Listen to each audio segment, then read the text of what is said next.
Are we live? Yay! Yeah, so I just had to get in on the action tonight, and I'm so happy that Brandon joined me. And this is Anoa speaking from behind Ben's picture. Yeah, so like it's been and it says we're live. Yeah, but I don't see the actual video in the Benjamin Dixon Show channel. We have a viewer, so I don't really know. But okay, whatever. Yeah, it's live. And you're on screen. Okay, cool. Okay, so yeah, so usually David comes and does this stuff for us. But David worked hard on one of his few days off.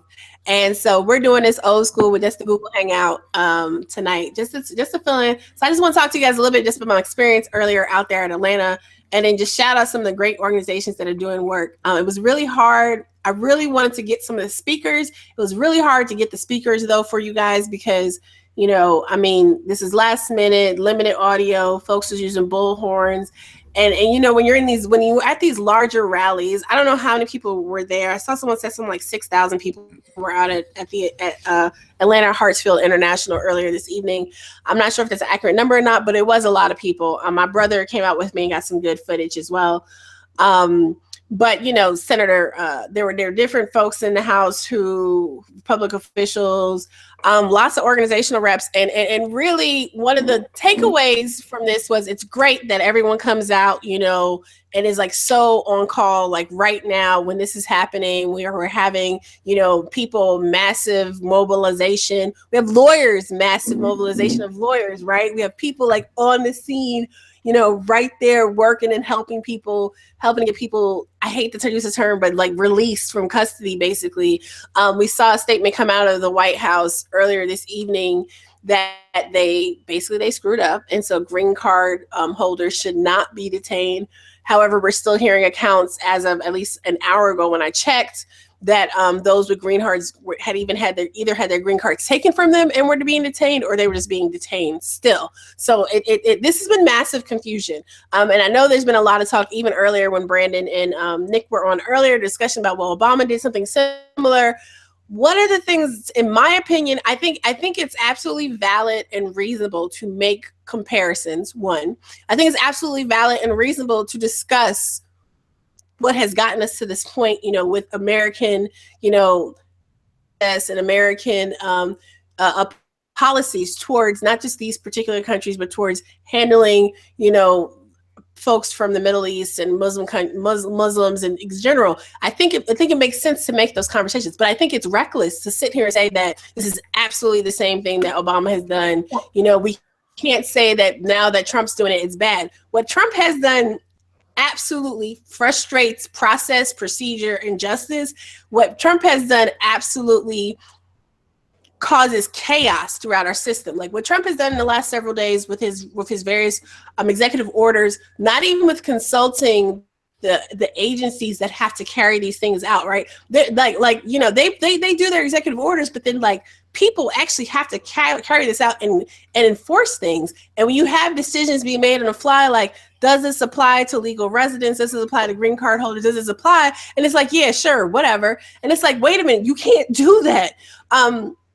But it's interesting because this conversation is happening on so many different levels, and we absolutely need nuance. And I understand like the minutia matters. But one thing I will say is, like right now, you have people who have already gone through all the hoops and like when I was at the airport earlier, there was the brother who worked at the airport who was irate with people protesting, right? Jamaican brother, and he was going on and on. He waited on the list for 4 years and he did everything right. My brother stopped me from talking to him because he was like, nah, he's already turned up, sis. You don't have to go to him. But I wanted to say to him, like, brother, like you don't. Whether people are right with their attitudes towards legal immigration, but like even the fact that people don't understand that these are people who have followed the process, right? We're talking about people who, when you get screening to be a refugee, you've already been waiting for quite some time. You know, they were giving, people were talking about, because we have a large, you know, community like many major cities do, but right outside of Atlanta, the city of Clarkston, which is a smaller city right outside of Atlanta in the metro area, you know, it's a huge international population. So we were hearing stories, you know, from a grandmother whose son was waiting to bring her grandson over because he needed a really pressing surgery, and he had already been through the vetting process. You have, you know, spouses waiting to bring their spouses over. You have parents waiting to bring their children over. You have people who have children who are American citizens. They may have gone back home to check on elderly parents or whomever, and now they can't come back to get the children that are, you know what I'm saying? Like a friend of mine, one of her neighbors, you know, went home for a funeral, and she's a single mother. She has a 3-year-old who's staying with friends here in California, and she can't get back into the States to be with her 3-year-old daughter.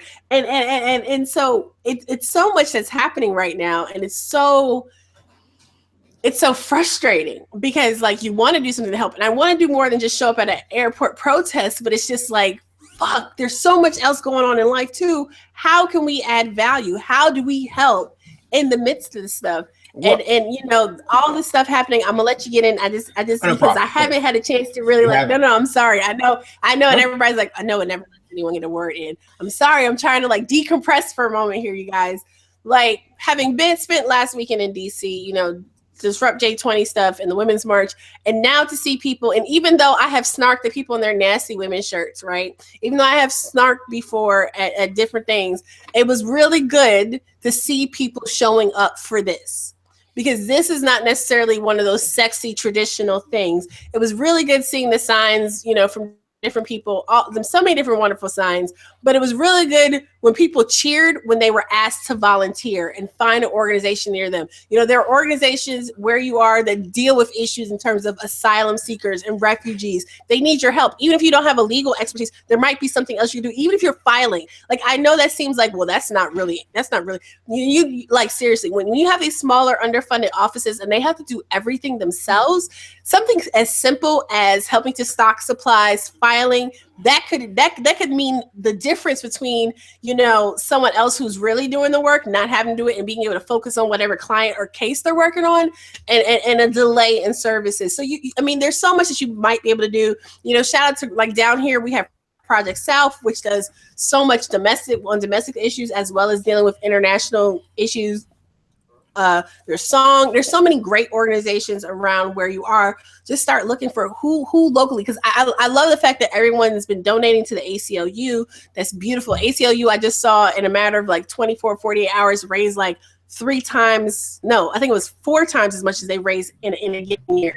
In the past 2 days, they raised like almost $20 million. Maybe it's 5 times. I think on average they say they only raise like 3 to 4 million. So I guess it's like 5 times what they usually raise in 1 year.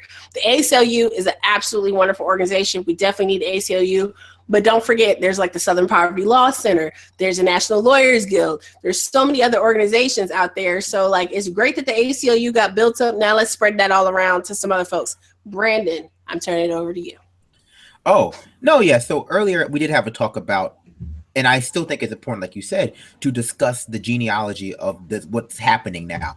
But before we do that, I will categorically denounce everything that has happened, both from a moral standpoint and a procedural standpoint, right? So just like you said, usually when we do stuff like this, or if something even remotely similar to this is being done, there are months and months of talks going on between the presidency and the president and the agencies that have to enact it, right? So they know exactly what they are enacting. But we see here now with whether green card holders are allowed in, whether their green cards are confiscated, et cetera, et cetera, et cetera, is that these conversations did not happen. This was just a unilateral decision, whether it be by President Trump or by one of the various, puppet masters within his regime, Steve Bannon, et cetera. I think a lot of people have taken to call him President Bannon.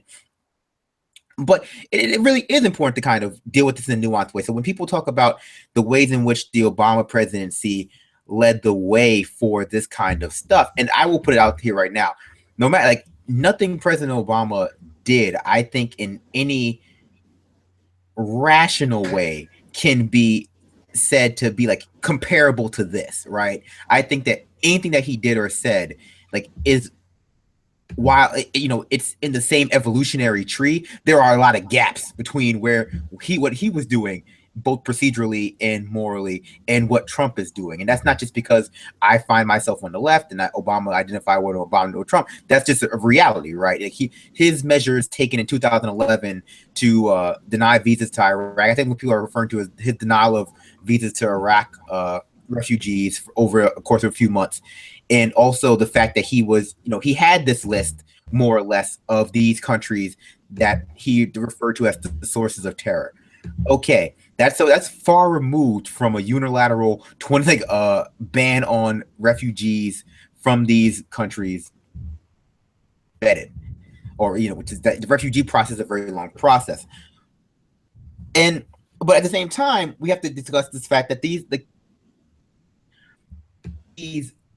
rights have been being violated at airports from way before Trump, not to this degree.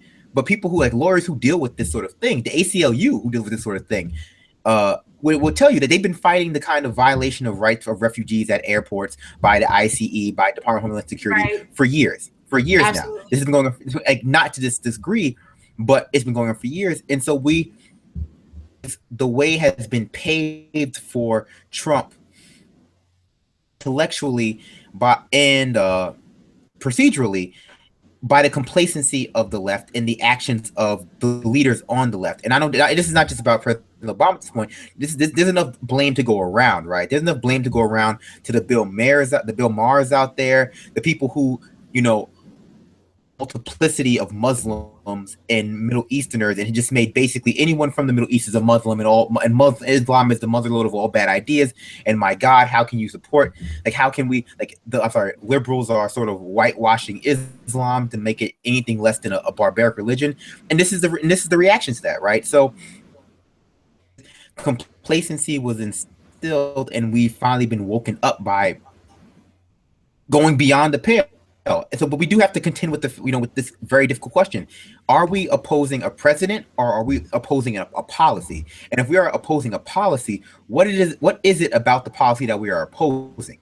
Is it just going too far, or like I said, or is it the person who's enacting the policy? Because these policies, like there have been policies previous to this policy, and there have been actions previous to this action, which rooted in either bigotry or a fundamental misunderstanding of the Middle East, but they have been allowed to go through simply because they've been being pushed through by, a Democratic president. And I don't think it helps to, and no one's advocating for denying the legacy of Obama as it comes to stuff like this, but it does help us to differentiate between that was that, and that was bad, but this is monstrous. Well, I absolutely agree. And that's why I raised it. And I didn't mean to heckle you. Well, actually I did, because I absolutely disagreed with the initial tone of you guys' conversation. I did not get that. I do apologize for not getting to stay longer, but I had to get out to the airport. And I wasn't able to get dropped off at the train station and stuff. Oh, anyway, long story short version, we had to get out there and actually be out there. But I do absolutely agree that we need to talk about the current state of immigration, dealing with refugee status. And like everyone has been pointing out over the past few days since this has happened, the fact that these are countries that we're actively engaged either directly in bombing or supporting efforts and bombing and creating and destabilizing a region so that these people are in need to come here in the first place, right? So this is a conversation, and there are several different people who want to, we need to keep America safe, and this is why we're doing this.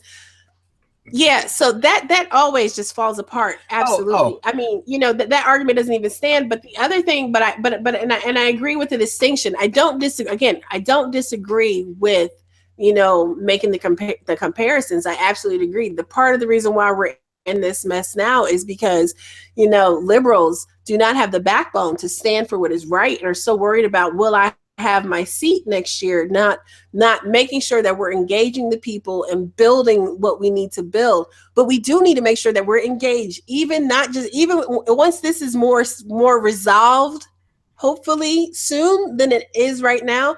We can't just say, oh yeah, well, success.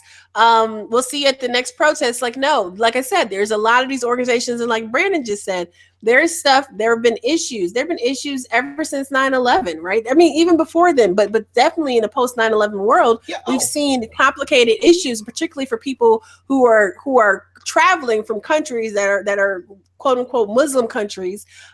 We've seen increased issues, but we see issues where, you know, we're so focused on a lot of stuff. We're not looking at, you know, Somalia. I was actually just watching, this is my dad. I had been visiting my dad. I've talked to you guys a little bit, not so much, but I've shared with you guys, some of you guys, my dad has cancer.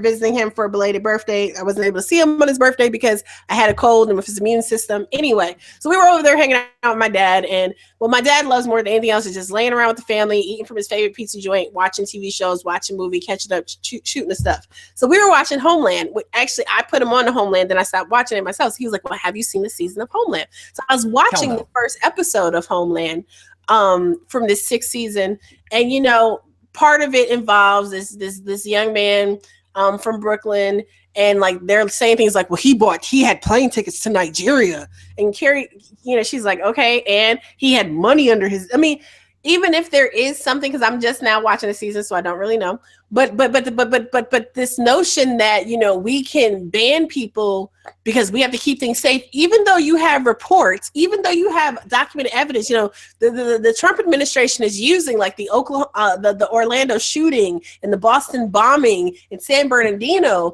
as examples of why we need to keep, quote unquote, those people out of the country to keep America safe, and yet none of the people from none of those countries are on this list. But I mean, this list, it includes people that we, and I mean, as we, America, is actively engaged in oppressing, decimating, whatever the case, whatever you want to call it. And we need to be present in issues of oppression and injustice, whether they're domestic or what we're doing abroad, all the time. We can't just say, and I've even seen people say this, well, where were all of you at when Black Lives Matter first started having rallies? Look, okay, people are here now. We need to engage people. We need to keep people engaged. We need to do what's necessary to move things along, and not just sit here having our internal leftist pissing contest about who was really down back when, because I've been seeing it and it's driving me nuts. Like, look, I had small kids, so I wasn't able to do certain things with you guys for a long time, but I'm here now. And for people who, with their nasty women shirt, who are showing up now, you know what? I don't necessarily agree with your fugly shirt, but I respect the fact that you're out here with your kids, you know, and I hope that you continue to put it on the line going forward. Go ahead, Brandon. Don't get me wrong. This is not about where you were yesterday. It's about where you'll be tomorrow and in 2 weeks. Absolutely. I think that it's very churlish to like point, you know, ask, well, where were you on these issues before Trump was the face of them, right? Like where were you on the immigration crisis before Trump was the face of refugee system? Where were you then? You know, when you know, let's make this state faceless, right? Let's just call it the state. Where were you when the state was bombing these countries? Where were you when the state was, you know, engaging in Latin America and displacing people that way? Where were you? Good question. English one, because they're here now, and that's not doing anyone any good.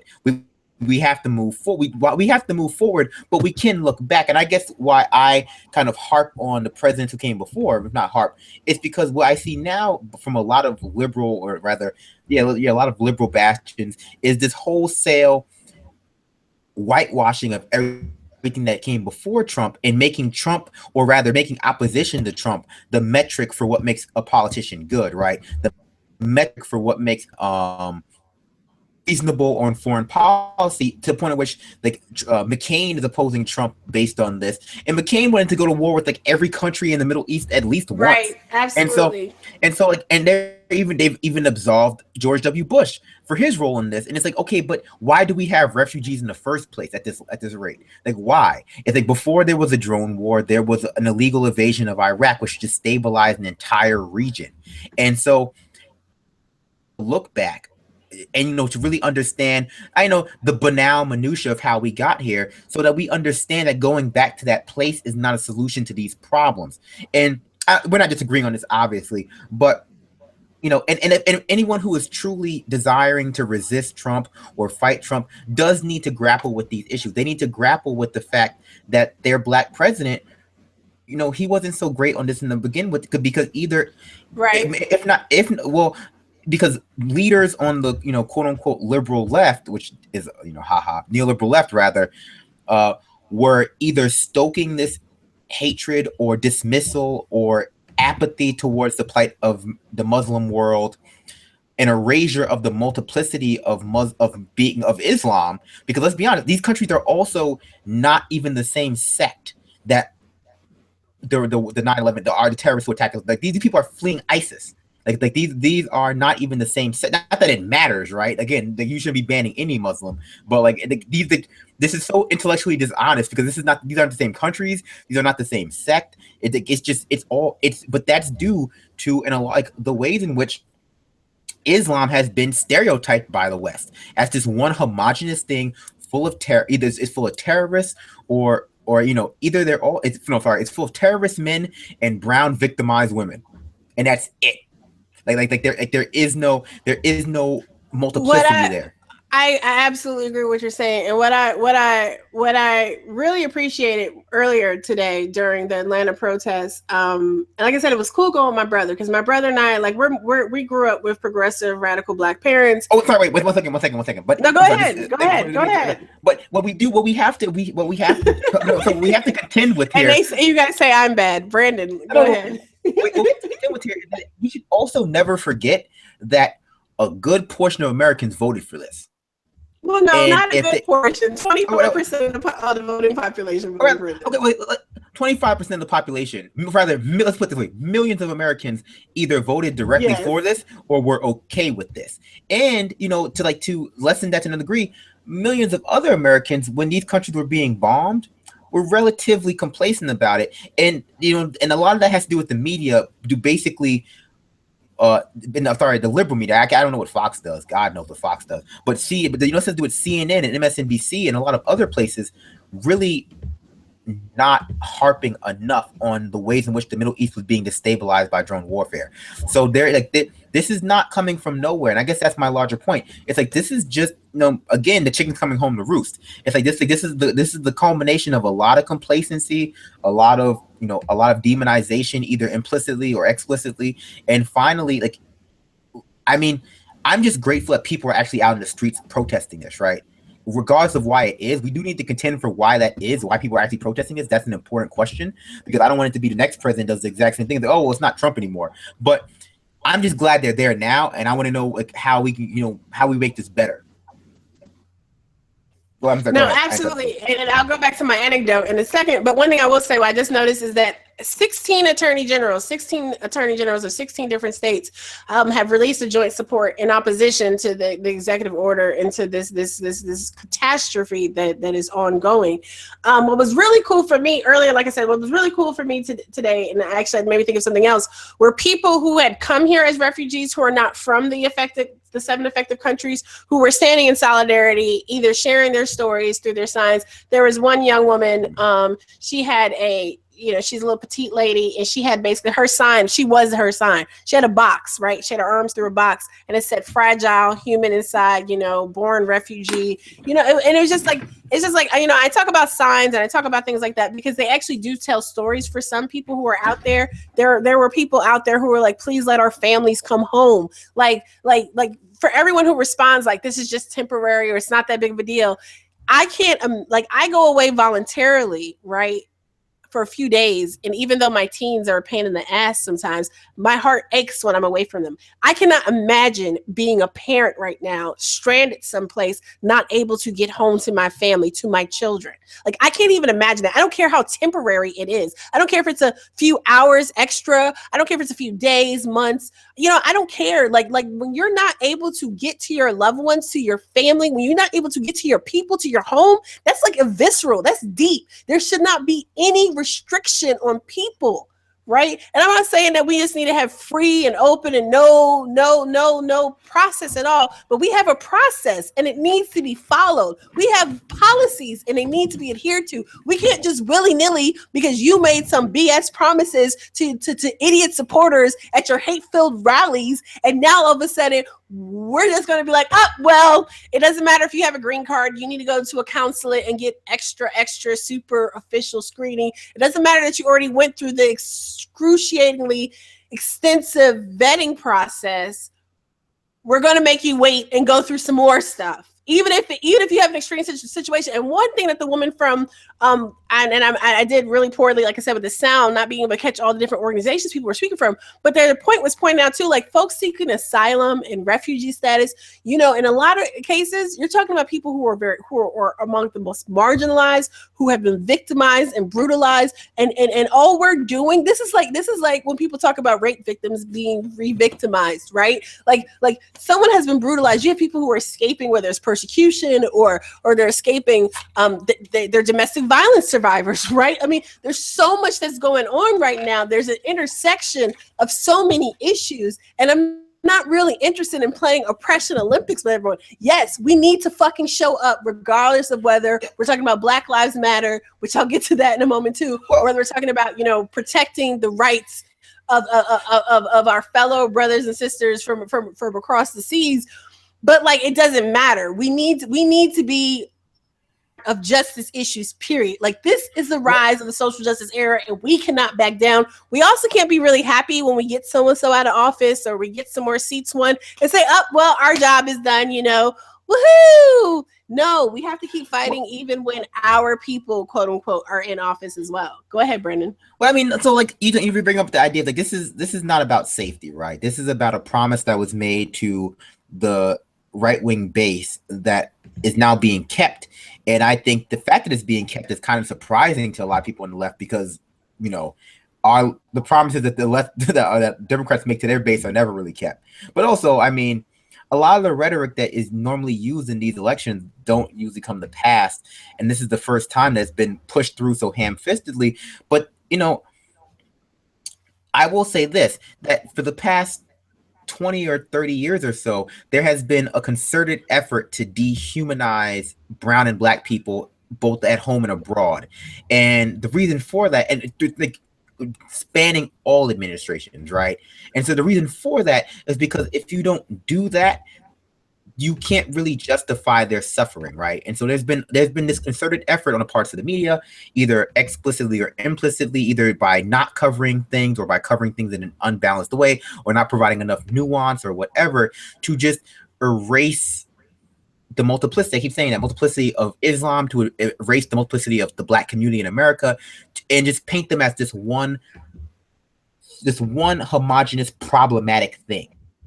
And make it incredibly easy to justify, bombing them, right? To justify going into those countries and, taking over, for lack of a better word, or, indiscriminately dropping bombs because they were just, even if you weren't, going full Bill Maher, full Sam Harris and calling them. Umar, I'm sorry to jump. Umar said that, did you guys know that Trump's YouTube channel live broadcasted the demonstrations? Interesting. Also, Eric said, we would do better pointing out the hypocrisy. We if you heard in the guys' coverage, I'm trying not to repeat what the guys have already discussed earlier today, but that's absolutely right. When you look at the countries when you look at it's Pakistan, Saudi Arabia, Egypt. I mean, there's so many countries that you can include that were not included. I mean, you could the stands, right? I mean, the guys from the Boston bombing, they were what, Chechnyan, if I remember correctly. So like there is, if we're going to do that based on who has attacked the country, right? Like, this isn't even that list. This is a list, as many people have said, that comes from a list that was created during the Obama administration. But at the same time, no, go ahead. No, if we were concerned with that, we would have stopped funding the Saudis, right? We'd have stopped engaging in reckless business with the Saudis, arming them and doing all the other things when they are, by far one of the largest what would you call it? Funders of terrorism in the region. This is not about keeping America safe. This is about control of populations that have been dehumanized and deemed dangerous by basically by chance at birth. And so that was part of my larger point, right? That these 7 countries are countries that we are bombing for largely either no reason or well, it's not no reason. It's definitely a reason. Oh, I mean, proximity to oil, control. Right. I mean, there's a lot of reasons why. What was some other things that have happened today? Because you guys have heard about the different court cases and actions. Again, ACLU has been absolutely all over the map. There are so many different organizations that are on the ground actually trying to work on this thing. But we've heard about the New York case that granted the stay. There was a Central District of California case that was filed yesterday, and actually it is demanding basically the return of someone who had actually been deported under this executive order. There was a file of a writ of habeas corpus, as well as temporary restraining order and preliminary injunction, blah blah blah. I'll save you all the technical stuff, but there are things happening. And lawyers who are able to actually get out there, bar admitted, who are able to volunteer, who are able to lend support. There is actually a sign up sheet going around, on social media for people to get involved and sign up to help with these things. For people that are able to do that, please do so. I unfortunately, with conflicts with work, cannot do this type of stuff directly, but definitely want to keep sharing. But there is there's a lot of stuff. So basically this court found that in Central District of California, it was found that the respondents, the United States, have to transport this gentleman back to the U.S. and admit him under the terms of his previously approved visa.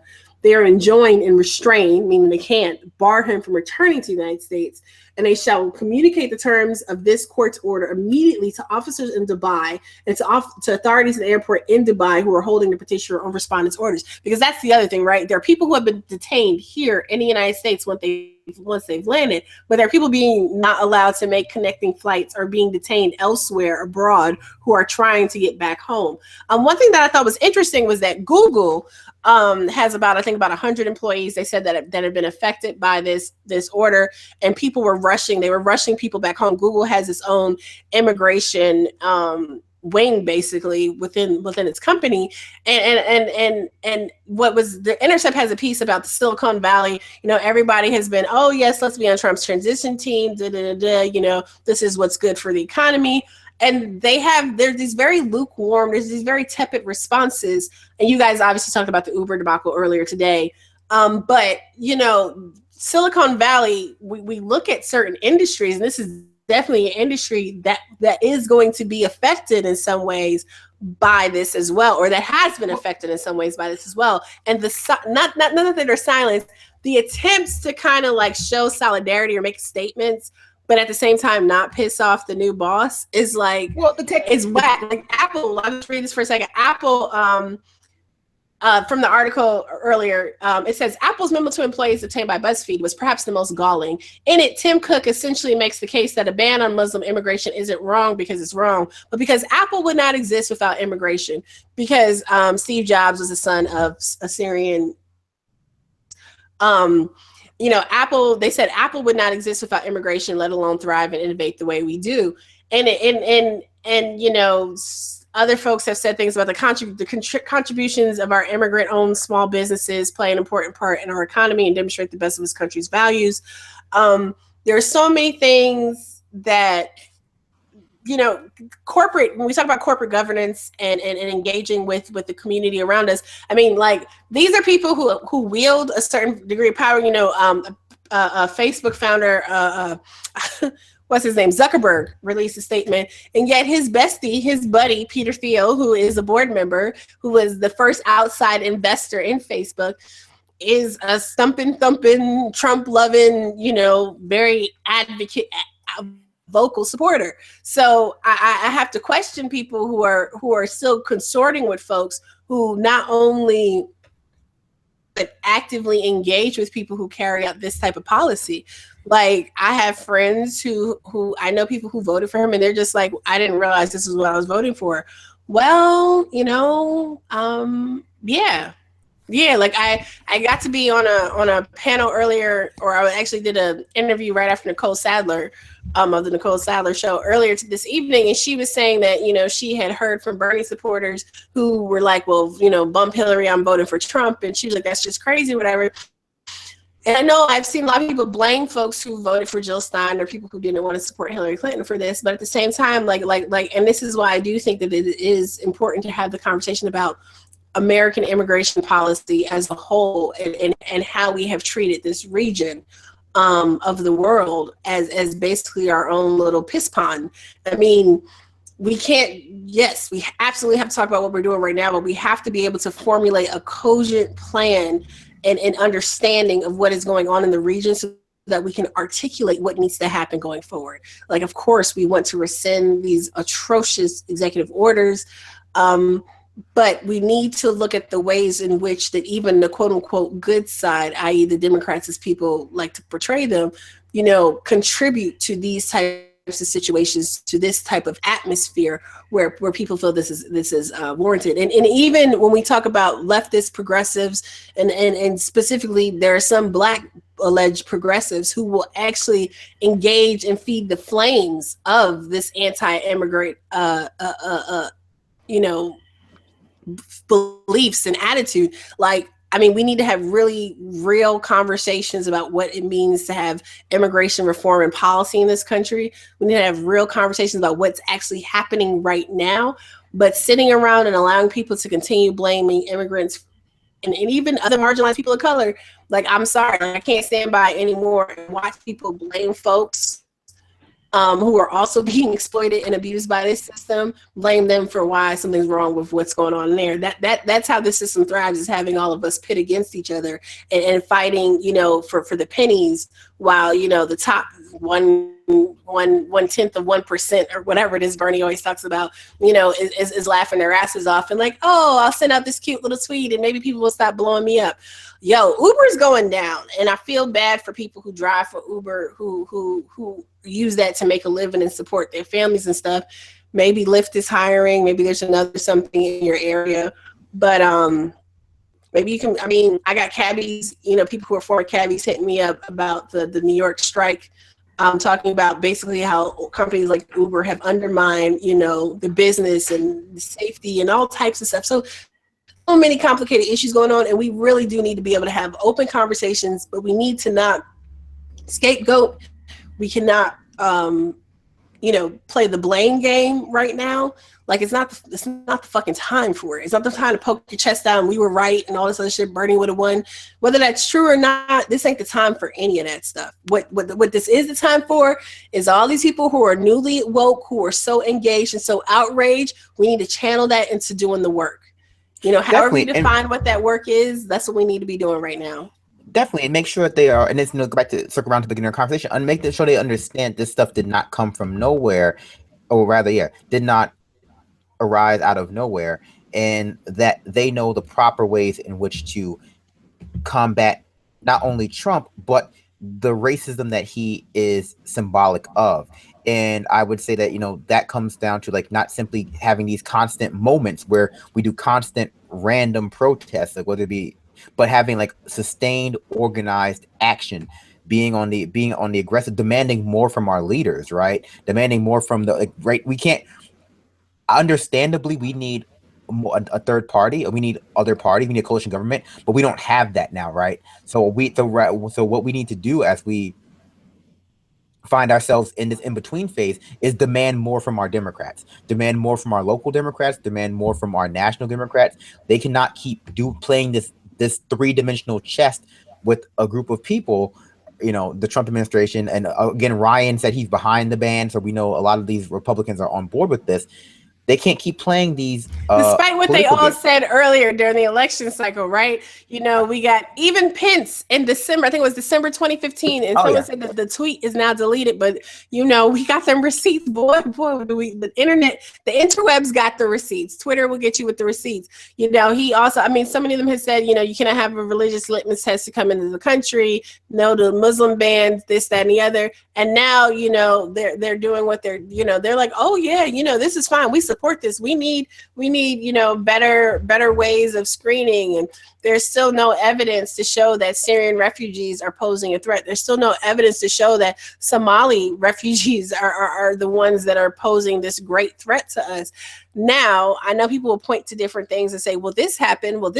You know, I mean, there are white men who run around shooting movie theaters and churches, and I don't see anyone masticating them or refusing to let them have entry anywhere or taking away their guns. So we need to really be balanced in what we're talking about here. Go ahead. Let's go back to my earlier point that this is not about, this is largely rooted in a concerted effort to dehumanize the Muslim world that has taken place over the past 20 years, or at least over a long time, rather. Like I can't pinpoint exactly where it started, but at least the past few decades, there's been a concerted effort to demonize the Muslim world and to prevent it from, you know, to deny their humanity and to deny the fact that of Muslims are peaceful and that Islam is no more the source of bad ideas than Christianity is. It's definitely, as an ideology, here's the sad part, it's definitely no more harmful than neoliberalism.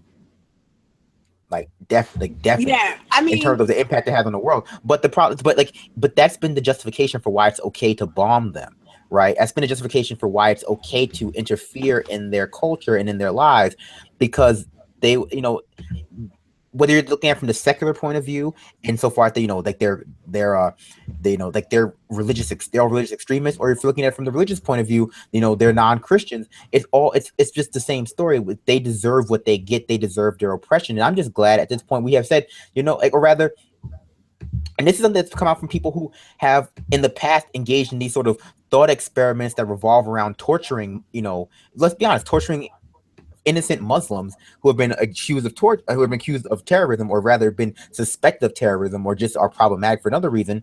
And they're going, well, you know, a Muslim ban really isn't what I was talking about. It's like, well, you were stoking the fires of hate towards the Islamic world, and now that we have a ban, you want to distance yourself from it. A lot of people who have been talking trash, or rather trying to paint the Islamic world or Muslim countries as inherently problematic simply because, let's be honest, they're brown and they're non-Western, are now being forced to contend with the fact that if you do that, this is where it leads, right? So here's my larger point, right? So if we believe both the explicit rhetoric that has come out of the right and sometimes the left, rather that come in the Republican Party and sometimes the Democratic Party of our country, if we read into the implicit justifications for why it's okay to bomb these countries that have existed, rather not the countries that existed, like the reasons for why we have been bombing these countries, these 7 countries, for, you know, the past few years,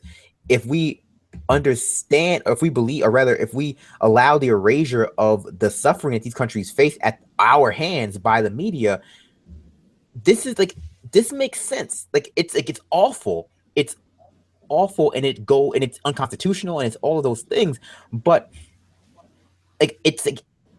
I'm just glad that so here, I put it this way, I'm glad people don't believe those things. I'm glad that it was largely a situation where people were living in apathy and lulled apathy by nature of who was in charge, and that they really did not believe that the Muslim world was inherently dangerous. They just didn't. They just tuned it out. And they were allowed to now. And now that President Trump is here, we have seen that, you know, a good portion of America views the Muslim world as our brothers and sisters and believes they should be protected and allowed into our country. And so, like, that's what we need. That should be our starting point. And we should combat all of the propaganda that has come out over the past 2 presidencies, or even further back, when they were saying that. Well, even further back, I was seeing tweets. People are pointing out where were all these people protesting when we're talking when George Bush was denying political asylum to Haitian refugees, and that's what I'm saying. I really do agree with you because right now we're talking about people from these 7 countries, but you know, we've seen varying degrees of treatment. You know, we saw in the 90s, you know, we saw like what we saw Haitians and Dominicans, or Haitians and Cubans. We saw people would come over and they'd send the Haitians back. I mean, we've seen so much that has happened. So I agree when people say that, you know, there's a historical aspect to this that needs to be discussed. Absolutely. Because people really do need to understand the roots of what they're committing to fighting against. But so it's a part of this whole resist Trump, right?